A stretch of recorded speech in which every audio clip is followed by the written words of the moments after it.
Please help me welcome Mark Bünger. Thank you. Yeah. You know, we all learned show and tell in kindergarten, and it really never got any better than that, so you should have a prop all the time.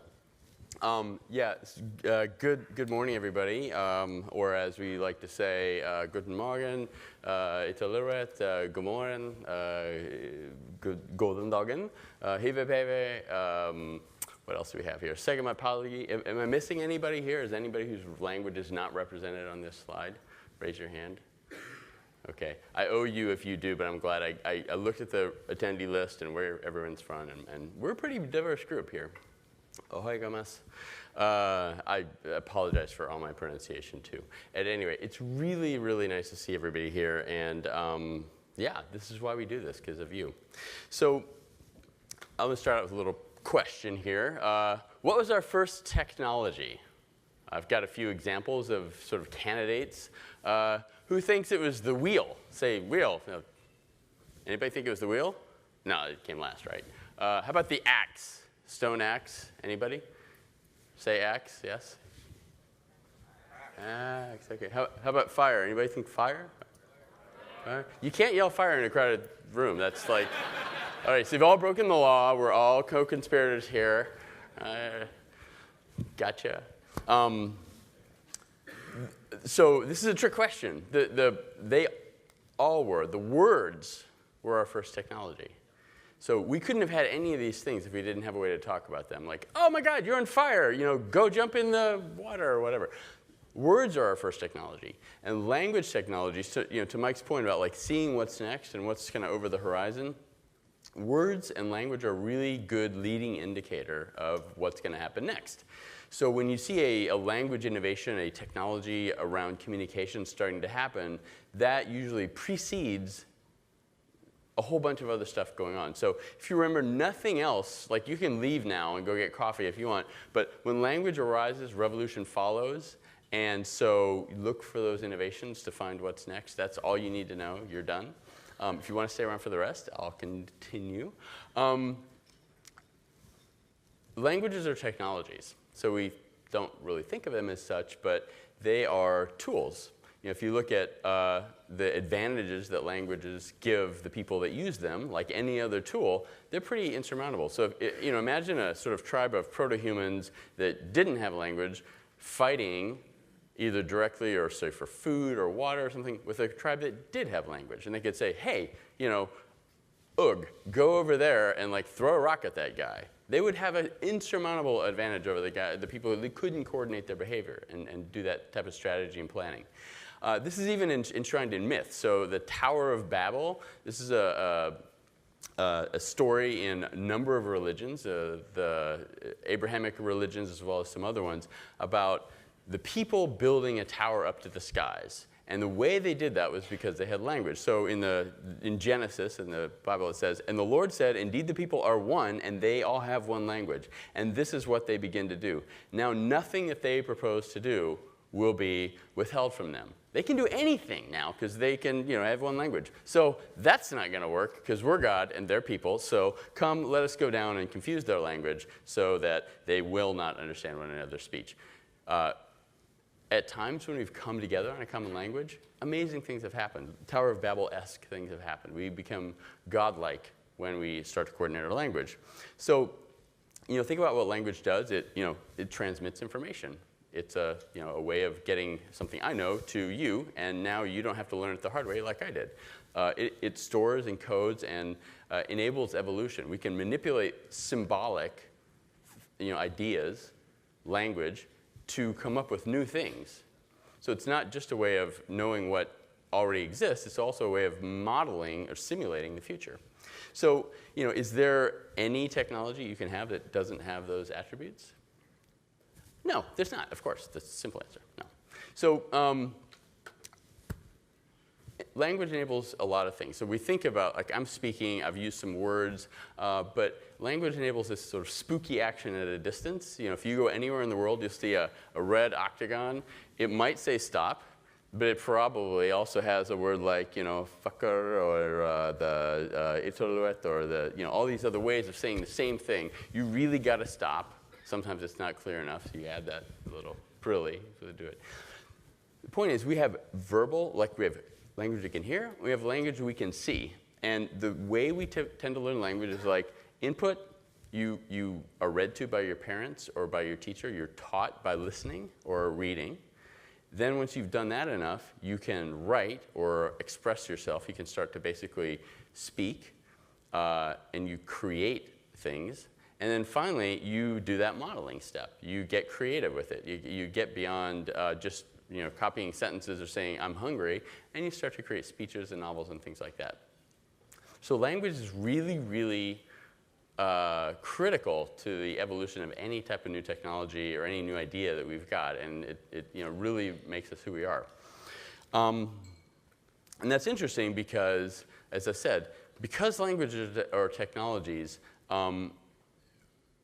they help us create things, and those things are often amazing. So the revolutions that we have, whether they're the computer revolution or the industrial revolution or whatever's next, often are foreshadowed by the emergence of a language.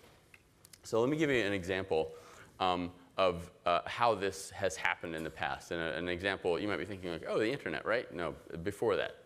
So first of all, there are languages that we discover. In fact, almost every language is a discovered language. Nobody invented English or any of the other human languages that I talked about, but we've all modified them. We all contribute to that. Every single day we use a language. That's how languages evolve. But there are also languages that we discover. So if I take things like math, right? Math exists independent of our ability to codify it and turn it into something. The language of chemistry. So the periodic table was there back when we had these ideas about like, the 4 elements, the earth and fire and wind. We discover languages sometimes. And then, again, we put some code onto them, and then that helps us speak that language, just like the natural languages that we learn. Music, I think, is a great example. So we had a harp player last night who I was told was my colleague Anthony Schiavo's wife. So if you enjoyed the music, thank him and her. But the thing about a harp is it really illustrates the physics of music really well. You can tell by the length of the strings what they're going to sound like. There's a very, very strong relationship between that length and the sound that we hear for really obvious physical reasons. So we discovered that property, and then we started to codify it. And now we have things like the musical scale and all these words like pianissimo and things like that. But that language existed independently of our ability to understand and interpret and modify it. When we get that ability, though, when we've got that language, then all of a sudden we can take it offline, so to speak. We can think of music without playing all that music. We can modify genomes without thinking about an actual genome and a bug that we're going to actually do some gene editing to. So one of the, I think, most profound examples of how this happened actually started with music. So you look at a musical scale, it has a little bit of a relationship to the physical, the sort of, we think of high notes and low notes, that's a metaphor, but it's also a frequency. Like there's a physical relationship to that metaphor. And if you go way back to musical notation, looks a lot like punch cards. Right? So the initial, like one of the first things that we automated was the playing of music. You'd make a punch card that had holes or bumps on a metal cylinder or something like that that would go along in time, and there was a machine that could read those notes that were spaced, again, by frequency and time, arranged in such a way that it could turn it into music, and that was wonderful. So the Industrial Revolution happened, and a big thing about the Industrial Revolution, of course, was power. Steam and water and other sources of power that allowed us to make factories. But the real key was not power. It was important, but what really made the Industrial Revolution take off was punch cards. So the Jacquard loom was basically a punch card reading machine. So this is a reaction to what was going on in England at the time, was that we had, England had colonies and was importing fabrics from places like India, where hand-woven fabrics were these ornate, beautiful patterns. These really, lush and exotic and beautiful colors and shapes and things like that. And the ladies of England at the time really took a liking to those patterns. And the English weavers of things that were basically any color you wanted as long as it was brown or gray were losing a lot of market share to this new pattern. So the Jacquard loom actually allowed them to take punch cards. These are loom punch cards, feed them into a loom, and then come up with really ornate fabric patterns, like the one that you see over on the right. So again, as important as power was, it was really this automation, this ability to create something that was more ornate and elaborate and beautiful than human hands and even minds to some extent could translate directly into these patterns at scale. So what happened next? Anybody have an idea about what happened after those punch cards were into looms? Yes, we had mechanical computers. Like Babbage made the mechanical computer. Again, punch cards, automation, is a machine that worked a lot like a loom. Click, click, click, you know, and you could divide, I don't know, 16 by 2. It was a pretty simple machine, but it worked by the same principle. You had a punch card that had spatial arrangement of this pattern, and a machine could read it, and that led us all the way up until like the 70s and 80s. How many of you actually used Fortran punch cards? Like, right, I was like the first group when I started out of school that like didn't have to use punch cards, and all these stories like, yeah, if you drop your cards, you're screwed. Like, I never had to deal with that, but a lot of you had to do with that. So that goes all the way back, literally hundreds of years in terms of how we encode information, and all the revolutions that came from that one simple idea, again, illustrate this point I'm trying to make. So that didn't obviously end there. It keeps going on. You can go through almost any revolution in technology you want, and you'll find a language or communication or protocol or something like that associated with it. You know, writing itself, like written, you know, writing things down as opposed to just talking, that was an innovation that certain people decided at one time. Anybody here from Korea? So there's an often told story. If you go to Korea and you mention something about their language, they're like, yes, a king invented it. And it was a really, really big revolution because before that they had you know, other more complex characters that were taken from Chinese. You can learn the Korean alphabet in about 30 minutes if you really put yourself to it because it's extremely logical. You won't be able to speak Korean, but you'll at least be able to see what those signs mean. Telegraph, telephone, radio, encryption, computer, all these things are innovations that were about communication and language, and they had follow-on revolutions. So one of the things that we're looking at right now is, you know, I said earlier, we learn to understand a language, then we learn to use that language, and then finally we learn to create with that language. Well, machines are starting to do that now. So if you see a lot of like sports stories or like there was an earthquake or there were, you know, police report, really simple things where you can almost do like Mad Libs and just fill in the blanks with the specific facts, but the story is always the same. Computers are usually writing that now. Computers are better and better at doing what's called generative or algorithmic creation. And so more and more things, now even rap music and a lot of other stuff, is being generated by computers. So two examples of some computer language-based creativity that's going on right here. IGO is a Japanese company that uses agent-based architecture using a computer language called processing to create, you know, again, walls and buildings, architecture, things like that. This is Autodesk Within. So Within is a module that plugs into some Autodesk CAD systems that allows the computer to generate forms and structures that, like the, you know, weaving patterns from before, we just don't have the brains for it. But the computer can do that better than we can and do it pretty well. So machines are getting good at our languages now, and that's important. Protocols or languages, every time we've gotten a new G, 1G, 2G, 3G, we've gotten a new feature. So, you know, 1G, you could actually make a call. 2G, you could start to make, you know, send text. 3G, you started to be able to have other data services. 4G with streaming video. 5G's coming. We don't really know. It's probably going to be great, but nobody really knows. There's a lot of argument about that. The point is, any of these things, you know, from physical protocols to these more digital protocols, informational protocols, all precede a huge revolution. So when you see one arising, you need to start paying attention. Trick question again. Why can't C-3PO bend his arms? Any ideas? You've all seen Star Wars, like C-3PO. He can do pretty much, he's useless. He's a pretty useless robot, right? R2-D2, on the other hand, who looks like a trash can, can't talk, right? So you've got this one guy, Protocol Droid. He speaks 6 million languages. That's a fact. But he is totally useless for anything else. And then you've got the Astromech droid. He can fix the X-Wing in a battle. He can like hack the Death Star. He can save the princess. He can, do anything. He can express emotion, but he can't talk. So the reason for this really silly situation is because in 1977, when Star Wars was made, like talking was a really hard thing for machines to do.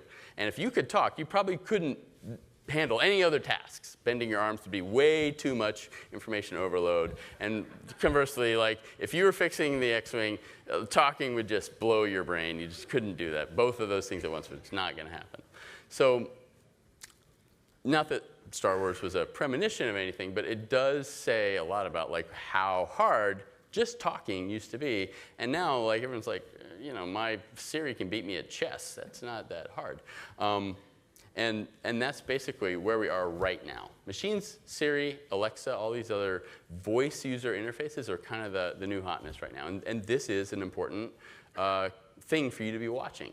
And the reason for that is that you go back to all the other times when machines were talking to us with other protocols, and a big thing happened. So in the 70s, again, we were still using punch cards. In the 80s, we got this DOS, this like text line interface. Great. Now a lot more people could start to use computers. 90s, we had the graphical user interface. I remember teaching people to play solitaire so they would get the eye-hand coordination to actually use a mouse. Like that was, again, mind-blowing. Like, oh my gosh, what's going on? And it was we had a lot of pranks too. Like we would not tell people there was a mouse. We'd move the cursor on their screen, and it was big fun. At the time, there was no like obvious answer that Windows was going to be the default protocol for all of us to talk with machines. Like there was Windows, but there was also Mac.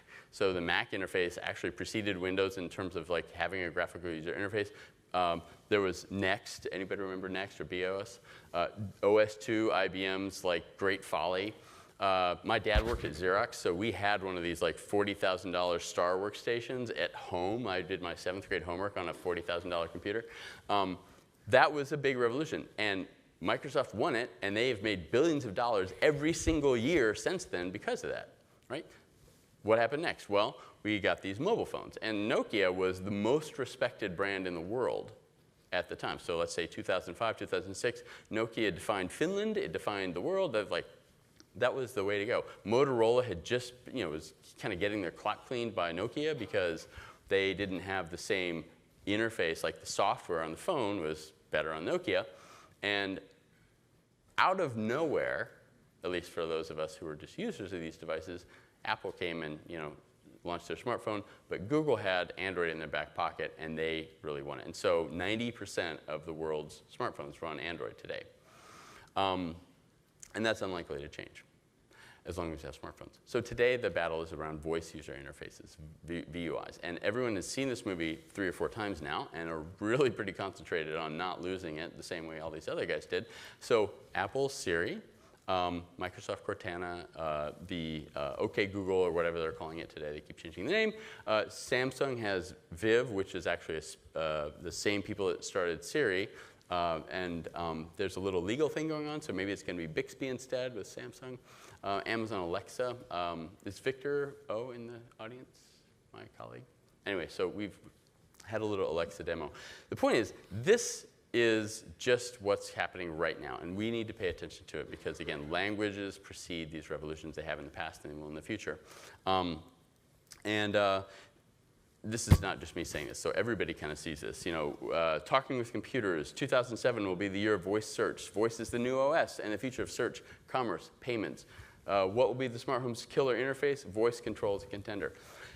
This is the thing you need to be paying attention to right now. And in fact, back to Mike's point, we were talking about this a few years ago, and now it's definitely, if you're not in it, you're a little bit late, but it's not too late. So why did this happen? Was it just because we felt like it? No. There was some technology that had a really big breakthrough in 2011. So these are really complicated slides. I have helpfully put on some circles so you can see what they are. Up in the upper left here, this is a chart showing on the vertical axis the basically error rate going from 100% down to 1%. And the bar right here is the range of human error in transcription. And this is for different, not for technologies, but for basically vocabularies, data sets. So you can see, here in 1989 and in the early 90s, you had air travel planning kiosk speech. If you're just naming an airport, where you're going, do you have any bags, how many people, that kind of stuff, that was a very restricted data set. And it was pretty easy to distinguish if somebody was saying, Paris or Montreal or someplace else. So that data set went pretty quickly down to the range of human error in transcription. That was one of the first voice user interfaces that we had. There were other things that were broadcast speech, again, a relatively limited grammar set. That's the blue line here. This red line is conversational speech, anything any human might come up with.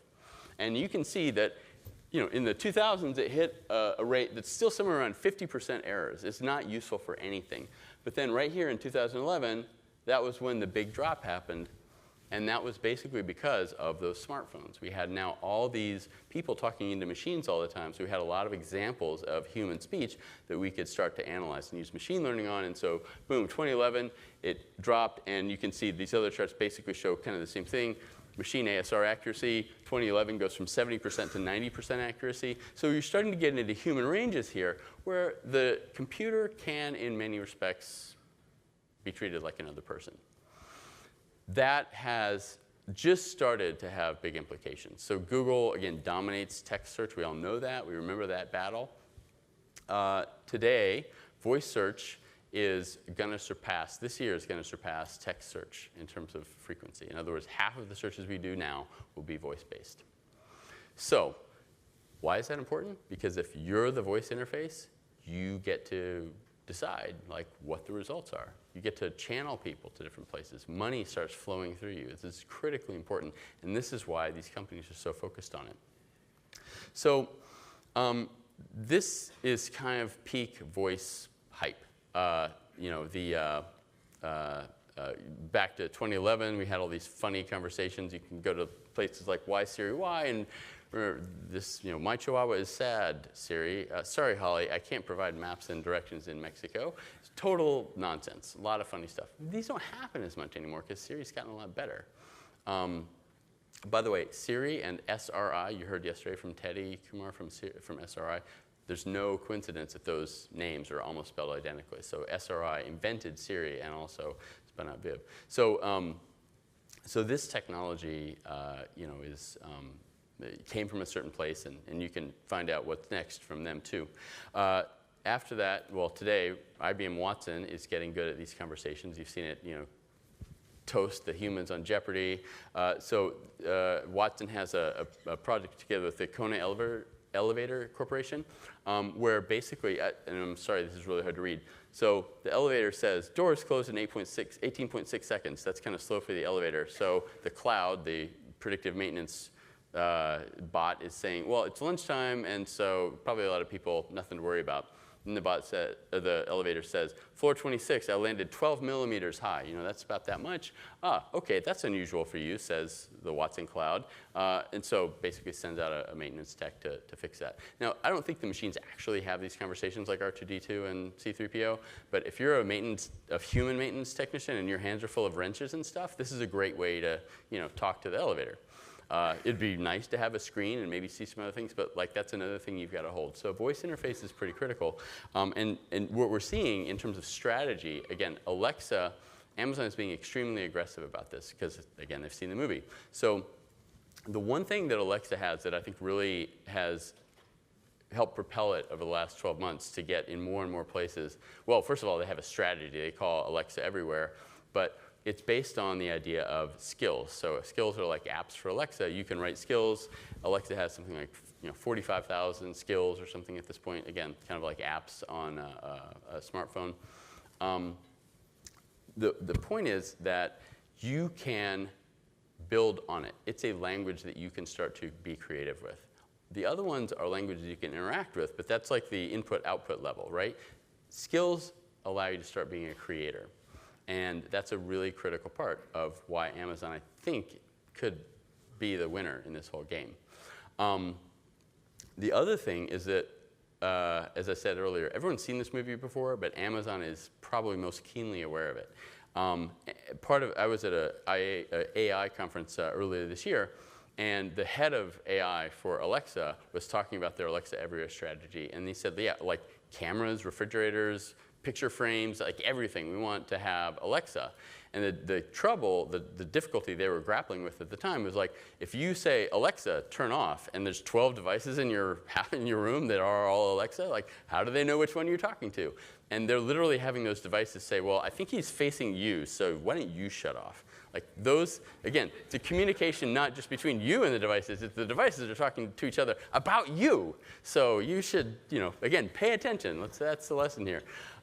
There are a lot of disadvantages to speech, though. First of all, it's super slow. The bit rate of talking is painfully slow. Most of us would much rather read than have something be read to us. It's simplex, like I talk, then you talk, then I talk, then you talk. So there's a lot of reasons that speech is not the best interface for everything. So what's next? Well, again, we see this is definitely what you should be paying attention to right now and for the next year or two, but you should start paying attention to the next thing, and that's vision. So the same thing that happened with voice and all these databases and machine learning on those big sets of things. By the way, the slides I think are going to be made available. So if you want a picture of me, you can have it. But the slides you don't have to take pictures for. So that's happening right now. So the same like improvements in accuracy, reaching human levels in certain sets, like a machine can now say that's a cat, that's a dog, and so on. That's happening right now. And so this is the ImageNet Large-Scale Visual Recognition Challenge. The top 5 error reached human performance basically, in 2015 is when that crossed that line. So again, the players here, we kind of know who they are, but these are still starting to emerge. So Intel is certainly trying to be a player in the space. They bought a company called Nirvana that focuses, no pun intended, on this type of thing. NVIDIA has come out of nowhere from making like gaming cards for geeks to, now it's running your vehicle. And so this is still kind of an open space, but you need to be paying attention to it if you work in any industry, and I'll show you why. So really simple examples of how this is going to change things. Societally, we're having a big conversation about rights. If you are Black Lives Matter. I was yesterday at breakfast talking with a woman here whose stepdaughter, I hope I don't mangle the details too badly, is in college, and she was, say, a linguistics major or something like that. And she was so tired of seeing all the Code Pink alerts, women was raped on campus, assault, and so on, that she really shifted into developing technology to help women be safer. So we have, these what are now toys, these selfie cameras that can basically look at your face, and then they follow you around. As long as they see your face, they're happy. They can recognize you versus all the other people. They have a visual protocol the same way that we can look at a stop sign, or we can look at you, and we recognize you. We recognize gestures, facial expressions, and so on. They're getting really good at that, and they're getting super cheap. These aren't even FAA-regulated drones. And that's leading to countermeasures. So things like social media cryptography. So social media surveillance, cops are basically looking at Facebook and going, hey, all these people on Facebook talking about this meeting they're going to have, we're going to go investigate that meeting. People don't want that. Or taking pictures at events like, say, protests, which we've had quite a few of since November. For some reason, I don't know why that is. But a lot more processing going on. We were at a company in Japan about 2 years ago, and they said, we have a camera, like a chip actually. We can take a picture at a video, or at say a soccer game, thousands, tens of thousands of people in the audience, and the resolution is such we can do facial recognition on every face in that audience. So the countermeasures, cryptography, the visual countermeasures are things like this. So this is I love the name. I will never be a member of this club, but it's the Neurospeculative Afrofeminism movement, which I want to be a part of, and if they call me, I'll definitely show up. But they're developing things like these patterns, which are designed to stymie facial recognition algorithms. So they look enough like a face, but not really, that the camera can't focus on your face if it sees all this other stuff. It's kind of like C-3PO is like, oh, I don't know what to do anymore. So these patterns, like you can see this is a shawl or a scarf or a hijab or a hoodie or whatever you want, and that's part of our new encryption. It's facial encryption, it's visual encryption. So vision as a language, we don't necessarily think of it as that, but we should. So the other area that I think we've talked a lot about here is self-driving cars, and where vision is really going to be important. So until now, basically, protocols for vehicle-to-vehicle communication and so on have been like, well, is it going to be 5G or DSRC, the digital short-range communication protocol that GM is really excited about? So how do we connect cars to other cars and other drivers and so on? Well, we're going to have a protocol. We're going to invent a language for that, and there's going to be a standards body that deals with that. That's really no longer the case. Most car makers you talk to today have said, maybe for mapping or something. It's not that. The critical stuff is vision. So we've seen the self-driving cars that like Google has had out with the LiDAR on top and stuff, and there's an app I'm going to show you in a second. So I want to show you why vision is the next thing that you need to be paying attention to in autonomous vehicles and other areas of autonomy. And I'll start with the in-the-car use cases. This is one of our reports looking at basically, these are all kinds of sensors and where they're located, the dashboard, the driver body, and so on. The attractiveness of those in the sense that like this is important, and the readiness is like this is ready to go or this will never work. And so what I want to point out is like if you go through all these different use cases just in the cockpit, cybersecurity in the cockpit, driver monitoring, vital sign monitoring, gesture control, all these things, there's a car maker, or sorry, usually a supplier who's like, let's say they make seats, they're like, yeah, we can now sense your pulse through the seat. So if somebody's getting drowsy or something like that. Have you ever been to the doctor and they took your pulse through the back of your clothing? No, it's a terrible idea. The way you can measure somebody's pulse, though, is by looking at their face. And if you have a camera, you can see that their face is a little redder when the blood flows in and a little less red when it flows out. So you can measure somebody's pulse with a camera. You can measure if they're drowsy. You can measure if, hey, you're an Uber driver, the guy in the back seat is a convicted felon, and he stabbed everybody else when he made that face, so you should watch out right now. Right? Okay? So vision is doing, again, more of this creative type of work that we just can't develop protocols for. No protocol would manage. So this is an interface. This is a smartphone app. Just to, again, show how widespread this and how quickly this is becoming a smartphone app called Nexar. This is my car and my phone, and I'm not going to meet 1 minute, so we're going to go over time. Sorry, everybody. So this is facing out, my dashboard's looking forward, and you can see there's other cars. The thing you can see though is also, 7 UJN 160, 16WH065. Those are license plates. All the people that are in front of me, and if one of them cuts me off, or I crash with one of them, or one of them just like is a jerk, all the other Nexar users know that guy's a jerk. And next time you see like 7 UJN, like stay away. He's going to cut you off. He's a bad guy. So we're kind of like crowdsourcing this safety data about driving, which, again, a simple smartphone app can do. So if that's, again, becoming that accessible, what about the car itself? So there was an incident about almost exactly a year ago where a Tesla driver has this feature called Summon. So you're there and your car is there and you want your car to come to you because it's a Tesla and you're so important that you can't be bothered to walk to your car. So you use the Summon feature and it comes to you. And in this case, it's kind of a funny story. So this guy's Tesla, rich guy, nice car, runs into a trailer because it didn't see the trailer. It had this like weird payload where it was sticking kind of way out past the wheels. And the Tesla's like, is there anything in my way? And there wasn't, so it ran into the thing that was obviously right there that any human would have said, don't drive there. Right? So it's kind of funny. Rich guy wrecked his car. The high riding trailer was the problem, blah, blah, blah. 1 week after that, same problem, fatal consequences. So the high ride height of the trailer, which in this case was making a left turn from the other direction as a guy was driving down the road, supposedly watching a Harry Potter video or something, but he wasn't driving. He was letting his car drive. Tesla didn't see it and basically cut itself off, like right at the top. Went right into this trailer that was just a little bit, not quite high riding enough for it to pass safely underneath. And the guy was killed. So the ability for cars to see is absolutely critical for self-driving cars to work. Those types of situations are going to keep coming up, things we've never seen before, and the cars need to understand situations that they've never actually been presented with. And that's basically what's starting to happen now. So you might have seen this video. I'm going to run this. This is from a Dutch incident that happened back in December. And this, again, is the Tesla Autopilot. you have to pay really close attention. I'm going to tell you in advance what happens so you'll be ready for it. You'll see there's driving. There's a red car.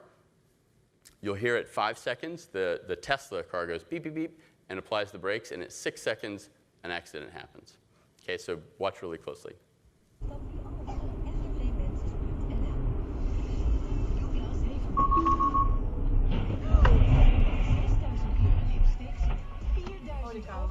Okay, so Nee, wacht even, wacht even. Wacht even tot we kijken wat er achter ons gebeurt.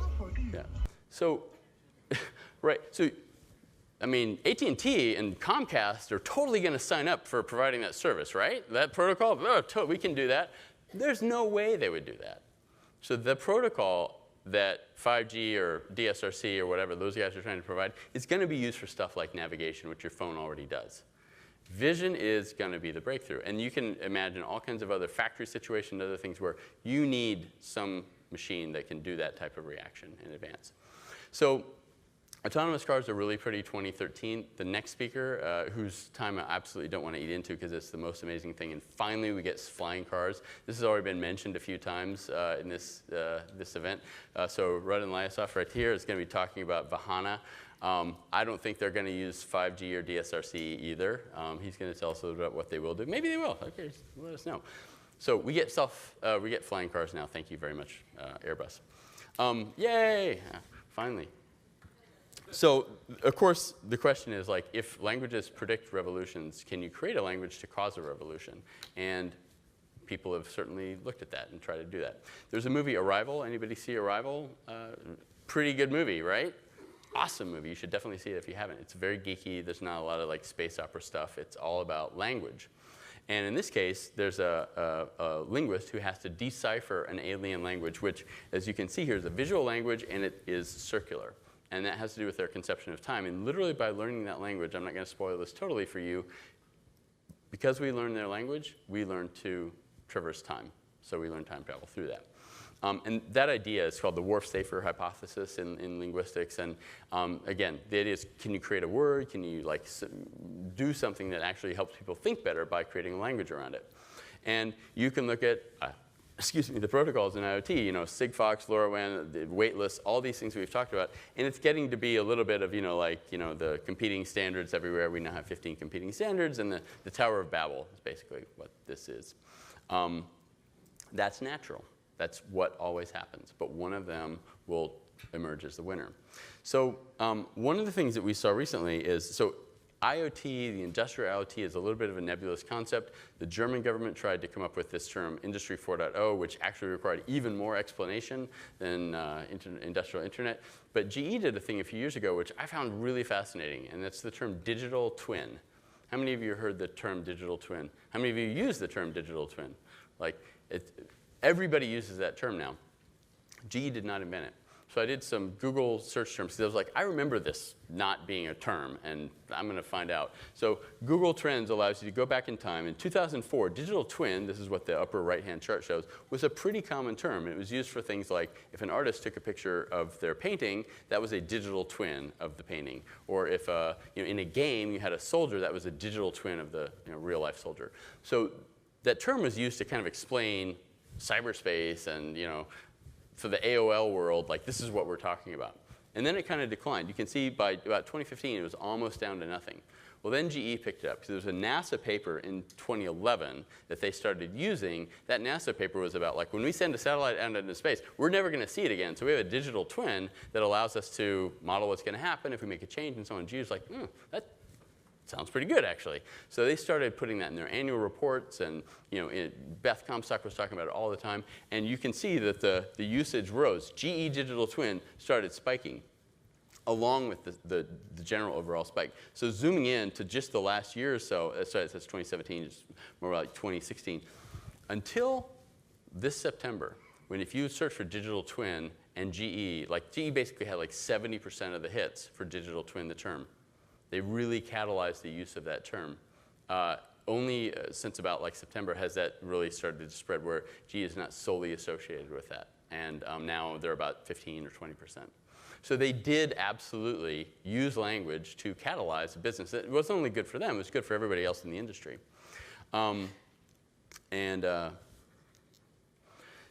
The new thing now is quantum computing. So I say this is to Mike's point, like this is maybe a few years ahead of when you expected you need to start paying attention to this, but there are a bunch of quantum computing languages showing up now. So again, you'll get these slides, but in the middle here, so the hardware vendors are on the left, languages in the middle, and the applications are on the right. We're starting to see a lot of quantum computing languages show up and even interfaces. So IBM has been kind enough to the world, they've actually made a visual graphical programming interface to one of their quantum computers, so you can go in. I'm not going to say you're like drop in and it's like Scratch. You can do this in 1 minute. It's going to take you a little while to get to do that, but you can program their quantum computer and run some algorithms. And so what's so great about a quantum computer? By the way, and also they were kind enough, and Dave Brake, are you sitting here somewhere? Dave Brake, so Dave Brake from IBM, thank you very much. Dave actually like ferreted out an actual qubit-based chip from the labs right here. So if you've never seen a quantum computer before, now you have. You can, I won't say you can touch it, but you can definitely look at it. If you're nice to Dave, you buy him a drink, he might let you touch it too. This is it. This is, I believe, a 5 or 4-bit qubit, computer. It doesn't have a lot of qubits, but qubits are really powerful. And the reason for that is that qubits use a quantum property called superposition to be able to make really complex calculations quickly. So typically, a bit you've heard of is a 1 or a 0. A qubit is a 1 and a 0. It's a superposition of those two things. So that if you need to look at, say, you want to find the letter A, and the byte, the bits for that are these 8, the byte for that is these 8 bits, you need to go through 256 possible combinations of those things to find that, one by one. Mike's telling me my time's up, but I know you care about quantum computing way more than you care about not quantum computing. So I just wanted to demonstrate really quickly, because we can do quantum mechanics here on stage.